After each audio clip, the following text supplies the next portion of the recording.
Hola, vamos a seguir hablando de la mecánica aleatoria. Y hoy vamos a pasar de la mecánica aleatoria a lo que suele conocerse como mecánica estadística. ¿Cuál es la diferencia? Que lo que hemos venido trabajando hasta ahora como mecánica aleatoria es simplemente un conjunto de n partículas donde n puede ser 10 o 20 partículas, un número pequeño de partículas, digámoslo así, pero también un número muy grande. Cuando estamos considerando números pequeños, podemos llamarle mecánica aleatoria. Su único postulado fundamental es que las partículas se mueven de manera probabilista, azarosa, aleatoria. En cambio, cuando estamos hablando de la mecánica estadística, necesitamos algo más. Necesitamos la hipótesis de que vamos a trabajar con un número muy grande de partículas, del orden del número de Avogadro, es decir, del orden de 10 elevado a la 23, que es el orden del número de Avogadro, que es el orden de partículas que contiene un mol de sustancia. Entonces, esa es la diferencia que voy a trazar aquí entre lo que llamo mecánica aleatoria y lo que voy a denominar mecánica estadística, que es la que se suele trabajar en los textos de mecánica estadística. Aquí tengo uno que ya les he mostrado, que es el texto de García Colín. Inmediatamente ellos siempre están pensando en el problema de las muchísimas partículas y por eso sacan esas extrañas argumentaciones acerca de que si se tienen muchísimas partículas, pues es muy imposible, es muy difícil o imposible realmente resolver las ecuaciones del movimiento, pero que aunque se resolvieran eso no sería importante. Bueno, no es importante nunca porque nuestra hipótesis es que el movimiento se vuelve aleatorio y que esa aleatoriedad es solución de la ecuación diferencial. Habría pues que pensar en el sentido de solución de esa ecuación diferencial, el sentido matemático en el que un proceso aleatorio realmente logra ser concebido como una solución de una ecuación diferencial. Eso sería cuando quisiéramos rigorizar nuestras hipótesis, pero ahora no estamos en eso. Entonces, mecánica aleatoria, mecánica estadística. Mecánica aleatoria es la mecánica en general de muchas partículas que se mueven aleatoriamente. Y la mecánica estadística es la única y exclusivamente de muchas partículas, del orden de un mol, es decir, de 10 a la 23. Esa va a ser la importancia cuando se utiliza mecánica estadística, esa va a ser donde radique la importancia de los métodos estadísticos. Si ustedes recuerdan un libro que se llama Fundamentos Matemáticos de la Mecánica Estadística, por un ruso, Khinchin, se escribe Khinchin, pero KH, pero se pronuncia Khinchin.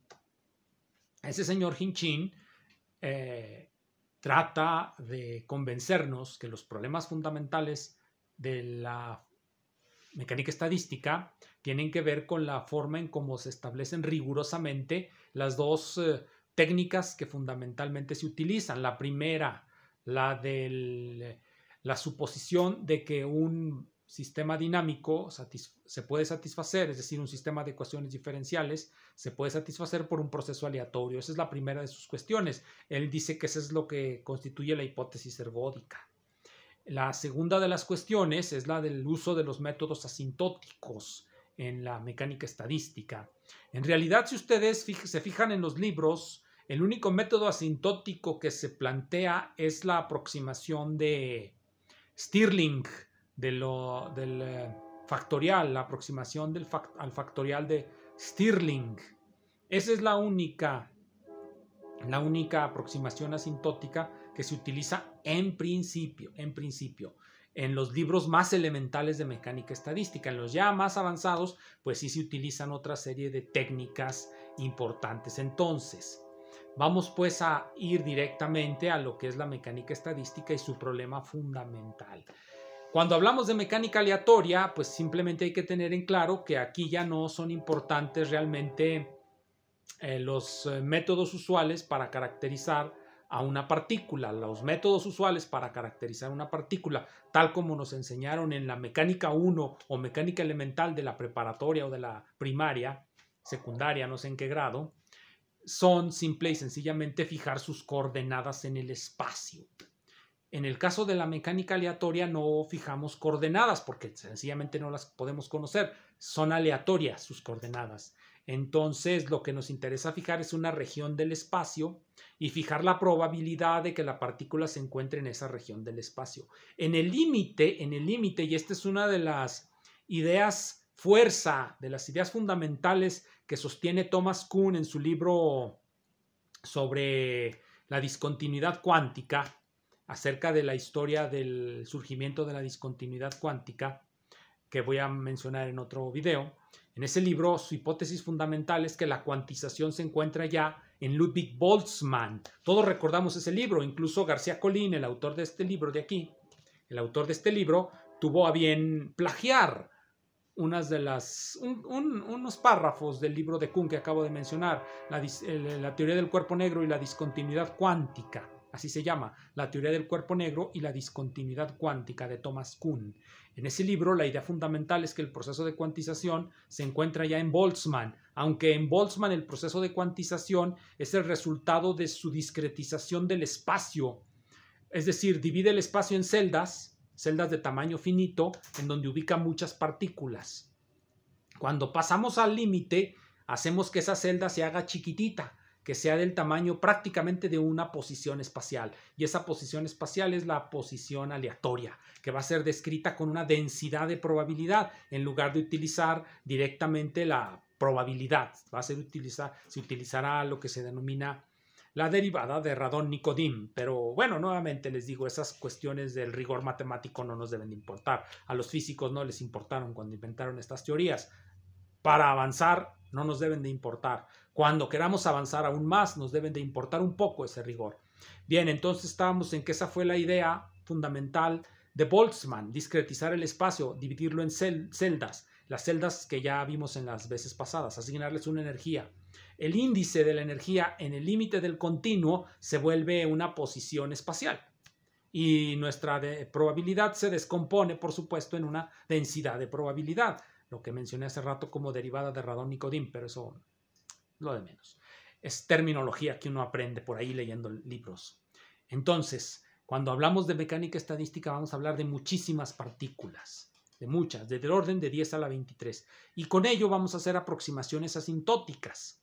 Como vimos en la ocasión pasada, hay ciertos estados de las partículas que son más probables que otros. Eso incluso pasa con pocas partículas. Pusimos el ejemplo de 10 y notamos que cuando llegan a un estado en el que pusimos dos celdas, cuando hay 10 partículas, cuando hay 5 y 5 en cada celda, estamos en el estado más probable.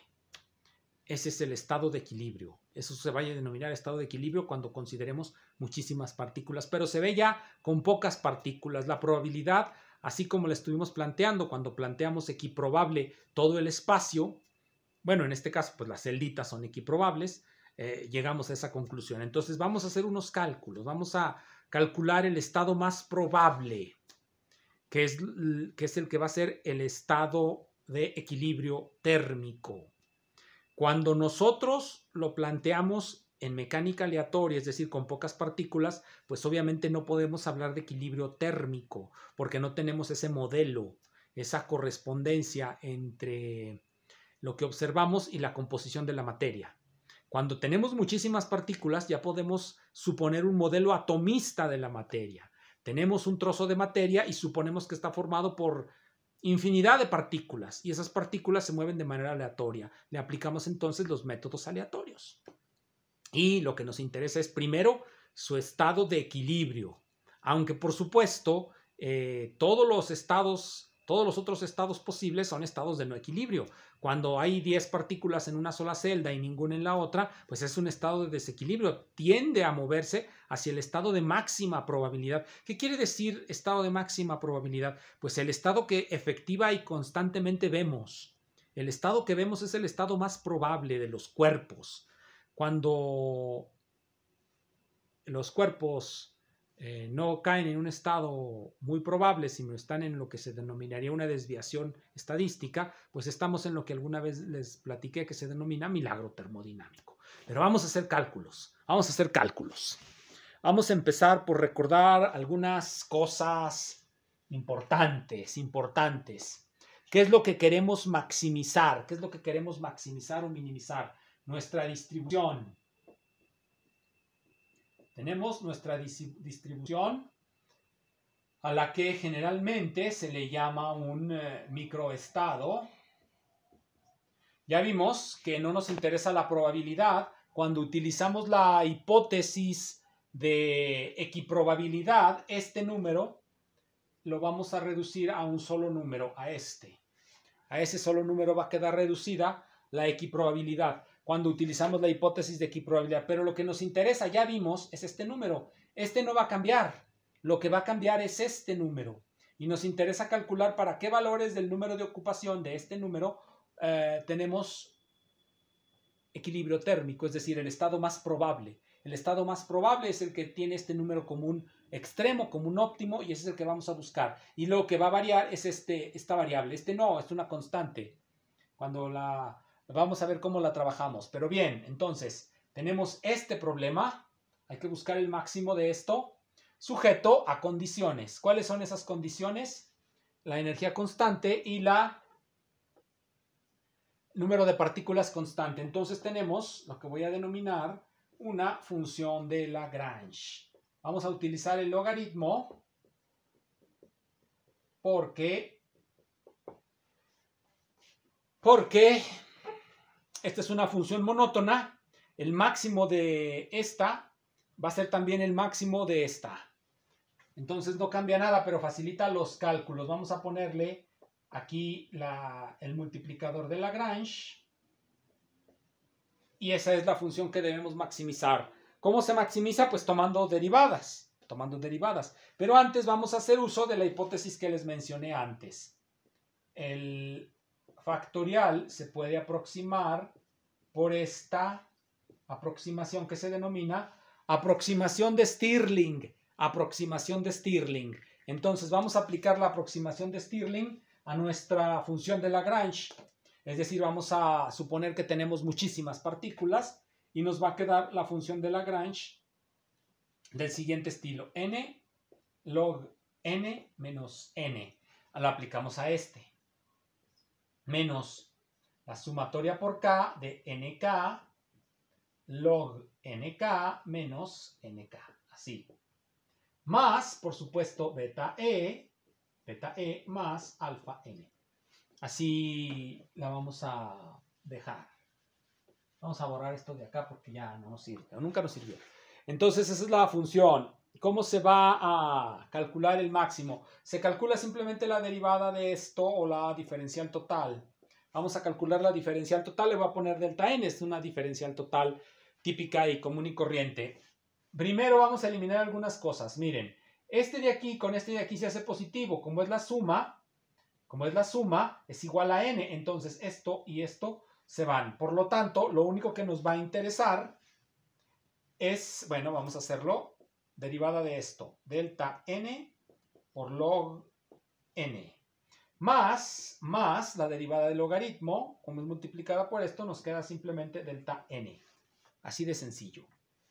Menos la sumatoria por k, va a ser exactamente igual, aquí nos va a quedar delta de nk, logaritmo de nk, más delta de nk. ¿Por qué? Bueno, pues por lo mismo que esta es la derivada. Y aquí nos queda menos delta de nk. Más beta delta de e más alfa delta de n. Todo esto igual con 0.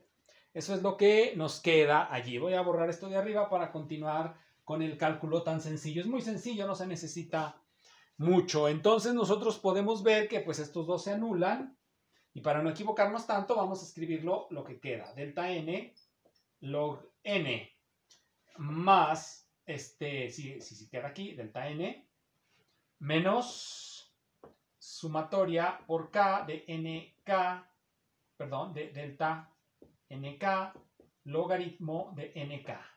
Más beta, que aquí es sumatoria por k de epsilon k delta de nk, más alfa delta n, igual con 0. Entonces ya tenemos ahí nuestra ecuación después de algunas breves transformaciones. De inmediato podemos ver que hay muchas constantes, miren. Vamos a juntar todo esto para que nos quede lo siguiente. Nos va a quedar log n. Log n es una constante. Más 1 más alfa. Todo esto por delta n. Menos k delta nk, logaritmo de nk, más beta sumatoria por k de epsilon k delta de nk igual con 0. Entonces tenemos eso, no hay mucho problema. Esta es una constante, le podemos poner el nombre que queramos a esa constante. Vamos a ponerle alfa barra. Vamos a ponerle alfa barra y vamos a juntarlo con todo lo demás. Entonces nos va a quedar, ya nada más pongo aquí la suma, sumatoria por k, esto así. Entonces aquí nos queda alfa barra más menos logaritmo de nk más beta epsilon k delta de nk igual con 0. Es obvio ya la solución, es obvia la solución. Estamos buscando estos, simplemente despejamos de aquí, nos va a quedar así, logaritmo de nk va a ser igual simplemente a beta epsilon k. Si ustedes se fijan, este tiene negativo, para acá pasaría positivo, y pues le podemos poner el signo que queramos, se lo vamos a dejar así como está. Entonces es menos alfa barra, así. Es irrelevante, esa es una constante que se va a calcular. Entonces ya tenemos la solución, vamos a ponerla. Tenemos que escoger los números de esta manera para llegar a nuestro estado de equilibrio. E a la beta ek menos alfa barra. Esas son las que debemos de calcular. Esta es la solución. Ahora nosotros podemos calcular esta constante muy fácilmente si queremos dar una interpretación probabilista a esto. Simplemente vamos a hacer la suma por todos los k y que nos dé 1. Entonces esto se puede escribir como simple y sencillamente e a la menos alfa barra sumatoria por k de e a la beta epsilon k. Por lo tanto, aquí ya tenemos la solución. Menos alfa barra es igual a 1 entre la sumatoria por k de e a la beta epsilon k.